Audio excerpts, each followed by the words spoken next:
Hello one and all and welcome to the final episode of the Chelsea FC Save with your host Frew FM. It's episode 41, which will be the final episode with Football Manager 2019 looming. Today we have a Champions League final to bring you. Excellent news. But before we get into that, a little bit of news to catch you up on from the games in between PSG and now. We won our third FA Cup on the bounce, so all three of our seasons that we've been in charge of Chelsea, we've now won the FA Cup, which is a magnificent achievement. I don't think anybody can argue with that. We drew with Hull, very rotated side as you can see, then 2-2, and it was Hazard and Promes with the goals. 3-2 against Tottenham, it was probably a deserved. Jorginho got himself another goal, which 2 goals in one season for Jorginho is just crazy. Those are crazy proportions. And then we smashed Swansea 5-1. Anthony Martial, Andrea Belotti got himself a hat-trick in the league, which is a rare occurrence, isn't it? Then we played the FA Cup final against Crystal Palace and we played the rotated side. Nevertheless, we managed to win 2-1 and win our third FA Cup in a row. Good lead up to the Champions League final now, isn't it? And that brings us to today's game. Today's game of magnitude. It is a game of huge magnitude. We've got into the Champions League final in our final season with Chelsea, and I couldn't have asked for anything more, really. It's just an excellent achievement. It's going to be refereed by Svein Oddvar Moon, who I assume is Norwegian. Yes, he is. Interestingly, it is a repeat of the Champions League final in 2008 in Moscow, where Manchester United won it on penalties. I'm pretty sure Frank Lampard and John Terry both missed penalties in that shootout. I might be wrong, but I seem to have a recollection of John Terry missing one. I think Cristiano Ronaldo might have even missed one as well. And we do have a dead split of wins and losses against Manchester United. There's been no draws between the two sides. Manchester United have won 5, we've won 5 out of 10 meetings. It's been very even. Manchester United have been ridiculously good this season, so I am fearing the worst. We've played them 3 times, got beat all 3 times. So actually before this season we'd only lost to them twice because we've lost away, home and in the Carabao Cup final, which isn't great. It doesn't really bode well, but we're going to go out there, we're going to see what we can do and see if we can come back with that European trophy. It is a Wembley final. It's 2 English sides competing against each other at Wembley in London. 90,000 tickets sold, of course, have been sold. Very good pitch, which is debatable at Wembley, but hey ho.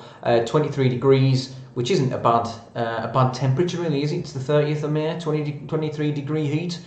Lovely stuff. Actually, 23 degrees for 8 o'clock at night. I mean, I know it's London, but Jesus Christ, that's hot. Right then, let's hope our football's as hot as the weather is in this game.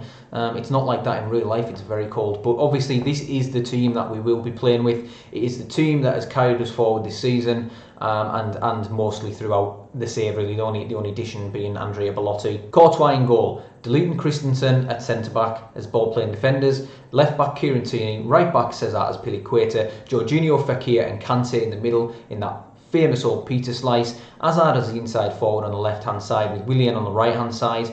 Actually, I am tempted to go with Anthony Martial because he has actually been, but Hazard, he's just Eden Hazard. Oh, what do I do, boys? I don't know what to do. I don't know whether to go for Hazard, or go for Anthony Martial, go for Nabil Fekir. And now I'm just rambling and doing French accents. I'm going to stick with Hazard. I'm going to stick with Hazard purely based on the fact that he's our best player and he is a world-class player, and he also has the trait or whatever you want to call it. When you click on his, I'll go on it anyway and I'll show you what I mean. You go on this and it says he relishes big matches. If this isn't a big match, then what on earth is it? And Andrea Belotti will start up front. He's the top scorer in the Champions League. Nobody's going to catch him now. Just hope we can do this against Manchester United. We're going to start on attacking. I'm not scared of Manchester United. The only thing is they tend to play like a counter tactic and just nullify the game and just really boring. And I just hate Jose Mourinho's stupid tactics. But we will start on attacking, and if it starts to go pear-shaped, we'll change it up a little bit. I just don't know how to get results against such boring tactics like Jose Mourinho's. But anyway, we're going to get into the game because I've rambled on for far too long. Actually, just I'm not going to quite get into the game just yet. I just want to say I am going to at the end of this at the end of the game, and you know, obviously once we've won the Champions League, I'm going to do like a roundup video, so a complete series review, if you like, and just have a look at what we've won and whatnot, and just some of the players and things like that. So that should be fun. Right, I've submitted the team. It's a shame not to have Quincy Promes available to me. They go with a 4-1-4-1. Did they actually Daily Blind back? Did they actually buy him back? Oh, he never went. He never went on this game. Yeah, I'm thinking a little bit in the past, I think. But yeah, Daley Blind still plays Manchester United. He's in left back with Victor Lindelof, Eric Bailly, and Michael Keane at right back. That's strange. They've played Lindelof there against me in the past. Matic in the holding role with Pogba, Rakitic, Sanchez, Gelson Martins as the midfield four, with Harry Kane as the lone striker. It looks very deep, but I can imagine it's just going to be very solid. And I know for a fact a 4-1-4-1 is really solid on this game. I'll passionately say the fans have been fantastic. They're the ones who pay our wages. It's only Eden Hazard that look to gain confidence. I have faith. I have faith. I have faith.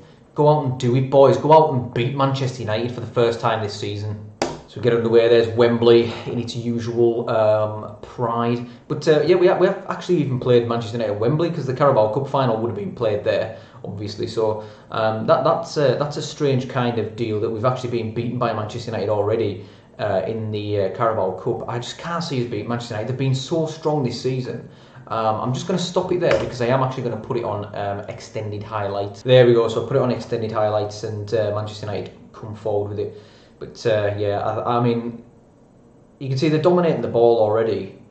67% possession, 12-38. But I think I need to keep right on top of the shouts and just keep demanding more from the boys. It's been a very cagey start, as you would suspect, with Jose Mourinho's tactics. But Manchester United do seem to have the first highlight. I mean, this has been 15 minutes without a highlight on extended. We've won the ball back. And Fekir plays into Hazard, who comes inside and just hits Lindelof. But Willian is so deadly with his crosses on that side. Willian! Andrea Belotti should have scored. Got a corner though. Willian. Kante. Can he hit one? He does. Hits Pogba. Gelson Martins won't get there. And Kieran Tierney is the furthest back for us as he plays Nabil Fekir in down the left-hand side. What can he do? He can give the ball away to Alexis Sanchez. What was that? Corner from Fekir. Kante again. Hazard. And Hazard. Jorginho. Hazard. Belotti! It's in there! Come on, boys! 1-0 to Chelsea against Manchester United in the Champions League final at Wembley. And it's Andrea Belotti who's got the goal with an assist from Eden Hazard. Andrea Belotti has been an absolute assassin in front of goal in the Champions League. Eden Hazard to Jorginho. Rakitic tackles in there, but Hazard smartly just plays it to Belotti, who just... Jack Butland just stood there. No chance. I was going to say we've dominated the game so far, but we haven't. There hasn't really been a dominant side. Manchester United have been dominant in terms of possession, but we've actually had the more shots and the better chances. As they do now come forward with it, and they're giving it away. Kieran Tierney, fantastic interception. Belotti now to Willian. Willian again, can he put a wicked cross in? He can. Well, he can't because it's in Jack Butland's hands, and he's gathered it quite cleanly. What's he going to do with it? Is he going to play a long ball Mourinho stuff? He is. Pogba heads down to Sanchez. Rakitic. Pogba. Through again for Rakitic. Who's Harry Kane? Harry Kane! Ooh, he's at the inside of the post. The inside? Is it the inside of the post? And we bring it away now. So Willian charges down the right hand side. This big Daley Blind all ends up. Ooh, I thought that was going to be a chance, but Butland's picked it up, and that's the end of the highlight. So Rakitic has picked up a yellow card. A few of the Manchester United players there looking nervous, looking furious. And we have another highlight as Pogba plays Alexis Sanchez in on the left-hand side. Harry Kane. With Gelson Martins. Rakitic. Tierney getting dragged out of position there, which I don't like.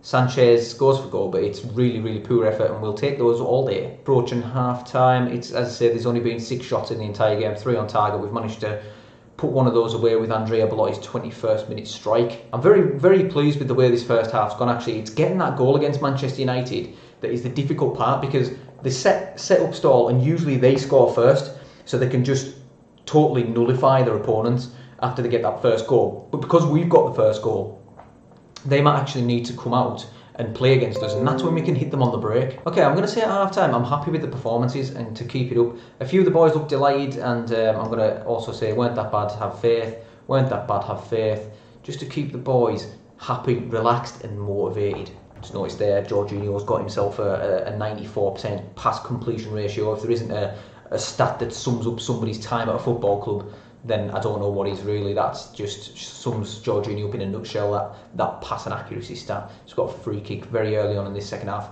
Nabil Fekir takes it, and it's straight into the hands of Jack Butland. Again, some of the Manchester United players looking furious, looking nervous. Rakitic on a yellow card. We look a little bit fitter than them. If anything, there's not much in it. I don't know how much of a difference it makes. Michael Keane's now picked up a knock. and he's very low on conditioning. 60 minutes gone. I think we're going to hold off on substitutions for now as Tim Fosu-Mensah comes on for Michael Keane, who's described as an elite centre-back, so he must have kind of...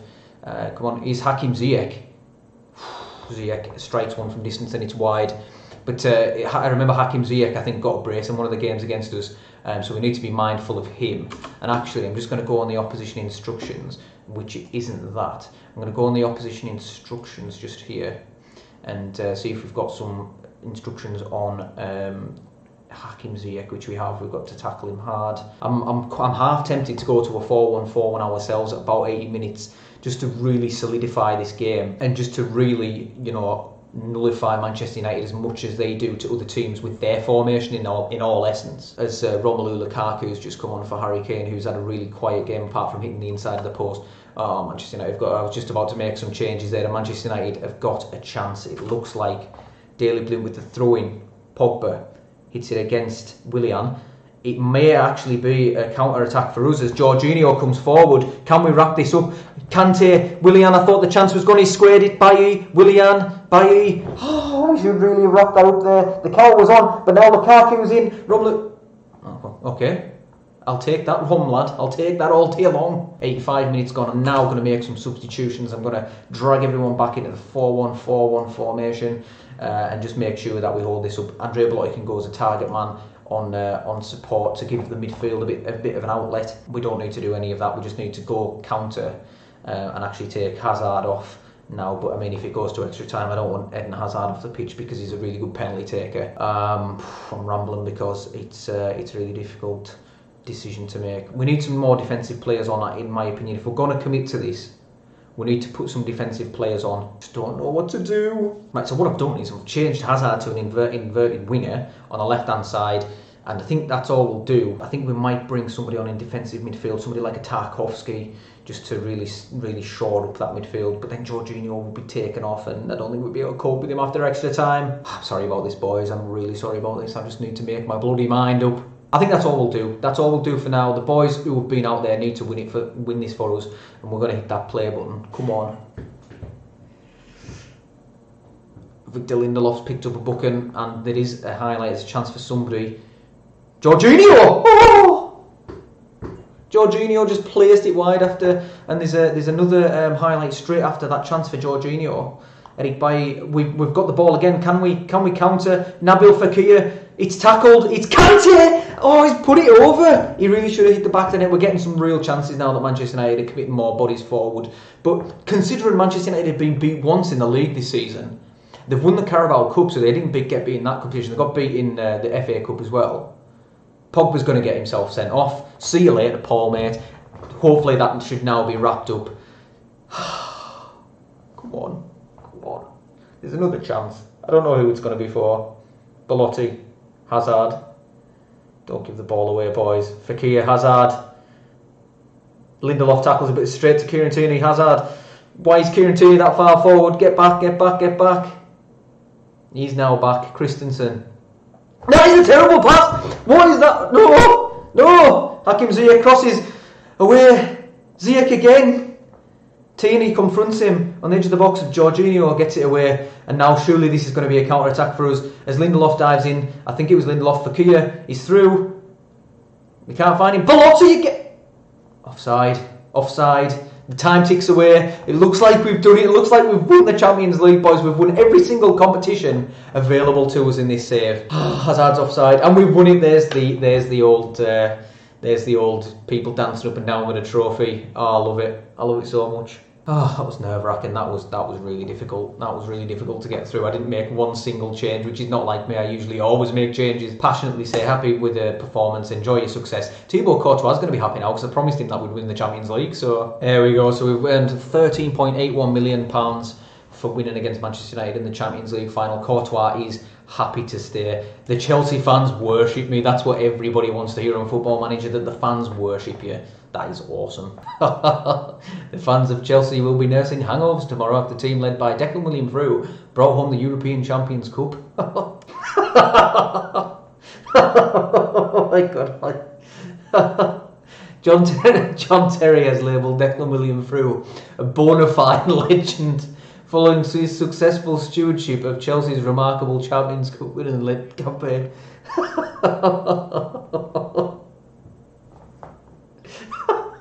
Bona fide legend. Oh, John Terry, what an idiot! Like, right, I've composed myself. Bona fide legend, John Terry. Yeah. So the Chelsea board are delighted with the Champions Cup win. Oh, that's incredible. So we've been given 41. Sorry, boys. Been given 41 million pounds from Champions Cup television revenue, and 17.5 million has been shared out. So we've won 40 million and paid out 17.5. But it doesn't matter. We're a bona fide legend apparently, according to John Terry. So we're all good. Yeah, as you can see there, Andrea Bellotti was the top goal scorer. Quincy Promes was actually had the highest average rating, which is quite. It's quite surprising, is what I'm trying to say. Quite some bloody surprising.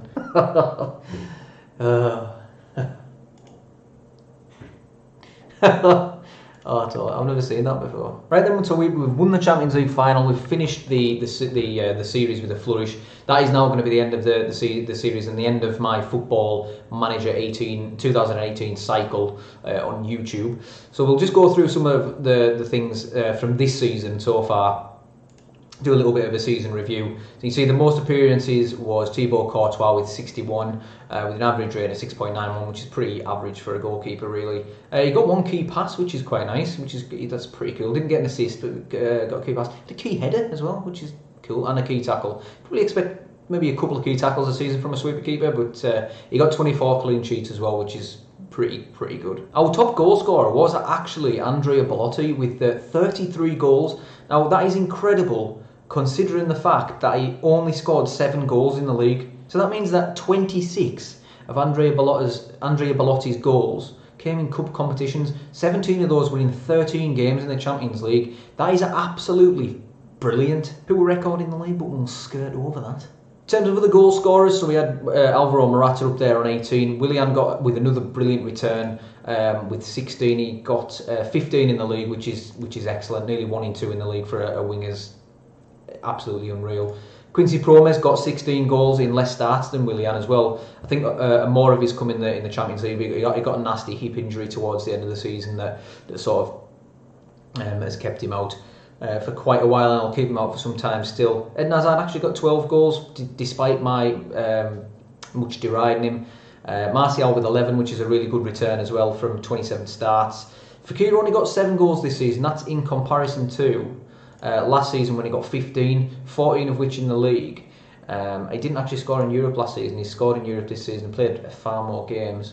But 11 assists in the league, that was his best season. He only got 5 in the league this season with 8 assists, but he still had really good average rating and got man of the match in the Champions League final, so you can't argue with that. He has been a fantastic signing. He's actually been probably apart from Willian in this save, he's been my favourite player for us during the save, because he was my signing and because he's been so damn good. Basically, he scored 29 league goals for us in around 90 sort of games, 90ish kind of games, which is really good. You can't really fault that, especially considering that I changed his position up as well and dropped him deeper. And we come down the list, we've got a few players where obviously Kurt Zouma scored 4 goals with those 2 braces. N'Golo Kante with 6, which isn't a bad return with that. He obviously scored that scorcher as well.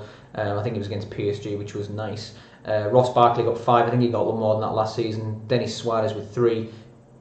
Fairly disappointing season from Denis Suarez in all honesty. You can see 3 goals, 5 assists from 27 games. 27 starts, I mean that's 48 games in total. 46 games in total rather. That just isn't good enough. Mason Mount with 3, Georgie Hearn got a couple when he did play. 2 for Jorginho, 1 for Delete. Azpilicueta didn't score. The ones who didn't score were Tierney, Guendouzi, Shaw, Tarkowski, James, Trevor Chalobah. Obviously Christensen didn't score either. The 2 main centre backs actually only got 1 goal between them, which is maybe something to look at. I don't know how many goals you probably expect from your centre backs during the course of a season. In terms of assists, Nabil Fekir actually takes the biscuit for that one. He's got 13 assists in 50 games. Willian then, who is just has been an assist machine in this save.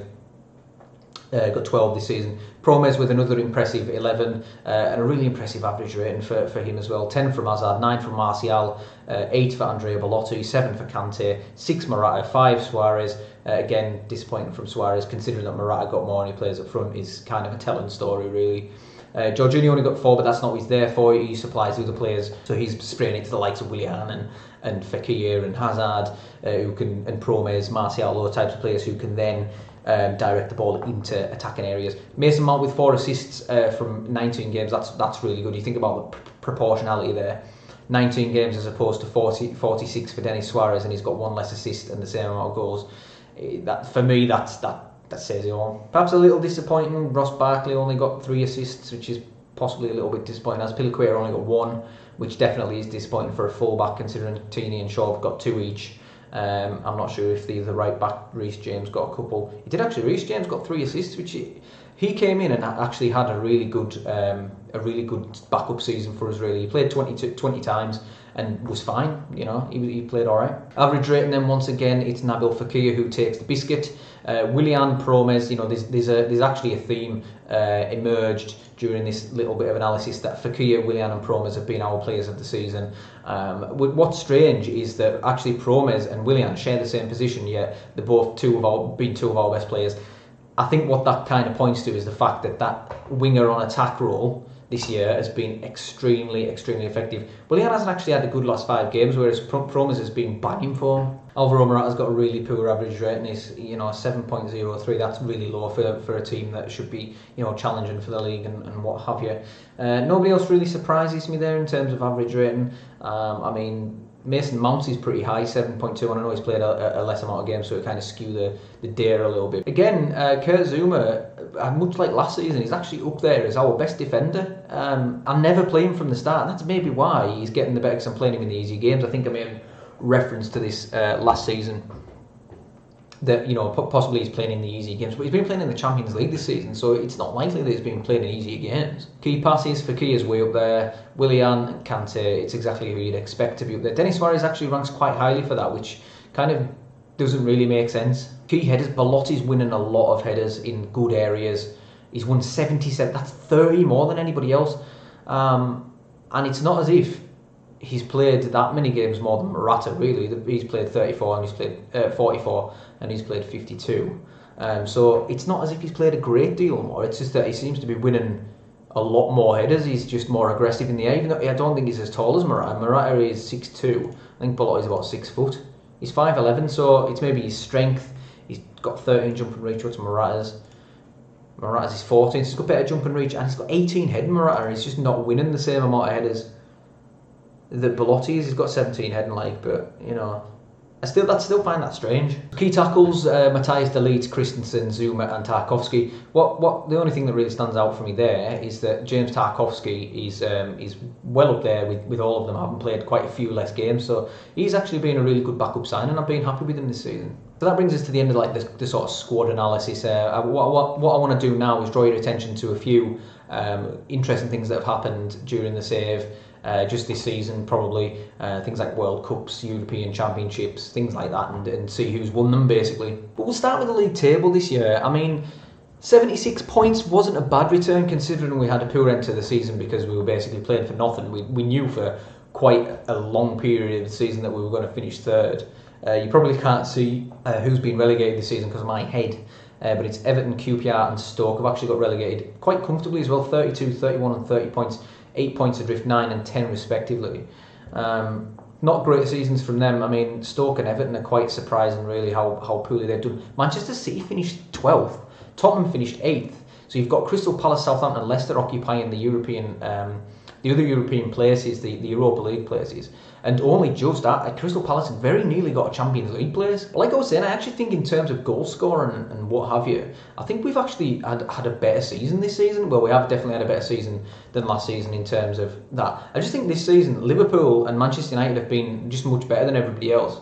I mean, you can see Liverpool scored 104 goals. They also conceded quite a lot. but there were also 8 points ahead of us in the end, and we were 12 in front of Arsenal. So we were, us and Liverpool were kind of a very similar level, and then Manchester United were just in a league of their own and finished with 105 points, which is a record.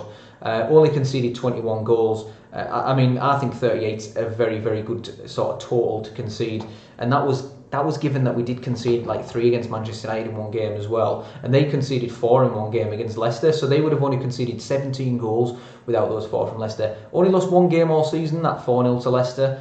Only drawn 3 is the main thing, and won 34 of 38 games. That's just insane. I did think at one point that they were going to go the whole season unbeaten, but thankfully they didn't because I hate them. So last season was our triumph, that was our league season, but we also won the Europa League, I think, last season as well, so that was nothing to be scoffed at. As you can see, we only conceded 6 less goals, but we scored 68 and 82, so we scored 14 more, but only conceded 6 less. And, 82 points won the league as opposed to 23-point difference there, 105 to 82, and in the first season was 94, again won by Manchester United, run away once again, which is an extremely good points total. I think they matched the amount of wins that Chelsea had under Conte when they won the season, won the league that season. We finished 5th that year, but with 69 points, which this year would have got you 4th place, would have got into the Champions League, but we didn't, unfortunately, in the first season, finished 5th. It wasn't actually that bad a season when you look back at it. I mean, we lost 11 games, that's probably not on. So we take a look at the Champions League. In our 3 seasons with Chelsea, it's been won by Bayern. It's been won by two German clubs in a row, won it, with Man City as the run-up, and then PSG in the second season with Leipzig winning it, which is really surprising. I don't think I've ever seen a team of that kind of stature win the Champions League on Football Manager within the first sort of few seasons. And then obviously we've gone on to win it in this season against Manchester United in the final, which is just marvellous. Wow, so we've got some real kind of strange winners in this. We've got Galatasaray won it in the first season. That's really strange. We had them in our Champions League group, didn't we? And beat them 5-0. But then after Galatasaray won it, we obviously won it. But Zenit were in the final as well, which aren't a regular finalist. I know I think they have won it, haven't they? Quite recently. In real life, yeah, they have. So 2007-8 season against Rangers, played in the City of Manchester Stadium as it was then. But Hoffenheim then won it as well. German clubs have had an absolute field day on this save, which is just really strange. Won it against Liverpool in the final at the Estadio do Dragão. Now this was one thing that I really wanted to show you because it's strange, and again, I don't think I've ever seen this in the first few seasons. Fiorentina have won Serie A. That's sinking. Fiorentina have won Serie A. Juventus, I mean, admittedly, look at the amount of goals scored. It's very, very tight. But 79 points, 74. So they were only 4 points ahead. But I just can't believe Fiorentina have won Serie A. That would be really difficult to do for a human-controlled team, let alone an AI. You never really see AI kind of overturning the big sides. That's really strange, but it's also really cool. I really like that. There was also something from the European Championships in 2020 that was quite strange. You might not think it's quite strange, but I think this is quite strange for Football Manager. Macedonia managed to qualify for the European Championships. Now that is massive. That's the first time in their history I think they've ever qualified for it. If we look at the sort of history and the competitions, European Championships. So I think it's the first time that they've ever sort of been in there, and you can see they've had a massive spike since this save began in the FIFA ranking. I just think that's really cool and really strange that Macedonia, the former Yugoslav Republic of Macedonia, Macedonia have managed to qualify for the Euros. That's insane. I remember that time actually. I think it was 2004. I think it was 2004 when Greece won it. Well, yeah, I mean Greece. I know that Greece won it, but. I think Latvia qualified, and looking back on that, when I was a kid, I didn't because I would in 2004 would have only been like 11. I didn't sort of realise that Latvia were in a major tournament. I was kind of like, oh, it's Latvia, their country. Then looking back on it, you would never see Latvia anywhere near a major tournament, really, in real life. Yeah, strange. Some reflections on European Championships and what have you. One final thing is that Portugal beat Belgium in the World Cup 2018 final. Take a look at the final, and the full details aren't available. But it was obviously a very interesting affair, the fact that it ended 0-0 and Portugal won on penalties. So yeah, Portugal managed to follow their Euro win with a World Cup win in the world of Football Manager. So that leaves us there, and that is the end of my Football Manager 2018 videos forever. Well, maybe not forever, because I might end up revisiting it for nostalgic purposes later on, but generally it's the end of my Football Manager 2018 content. Just want to thank everybody who's liked or commented or subscribed or anything, it's much appreciated. I've only just started out. I'm only just getting used to YouTube, getting used to doing all the kind of logical operators, the tags, the descriptions, the titles. Everything's just kind of new to me, and I just really want to thank people who have kind of reached out to me and commented and got involved in my content, because ultimately that's what I wanted to do. I wanted to bring content to people, and hopefully I can continue to do that on Football Manager 2019. So as you may know, my Football Manager 2019 plans are to do a beta save with Borussia Dortmund. I know there's a lot of YouTubers out there doing the Bundesliga this season because of the newly found licenses and whatnot, and there's a whole new market to tap into in terms of German audiences. But mine wasn't actually for that reason. Mine was for the fact that I just find Borussia Dortmund would be a really interesting project, and I think that's something that I'm really going to look forward to doing, and I hope you can join me for my journey in doing that. I've got to have Jadon Sancho to play with, and that just sounded weird. So, but if you could drop another like, comment, subscribe, share my videos, do whatever it takes, that'll make me happy, and I would be most humbled with anything that you did for me in terms of that. So thanks everyone for watching now. I've loved this series, and I'm kind of sad to see it go a little bit.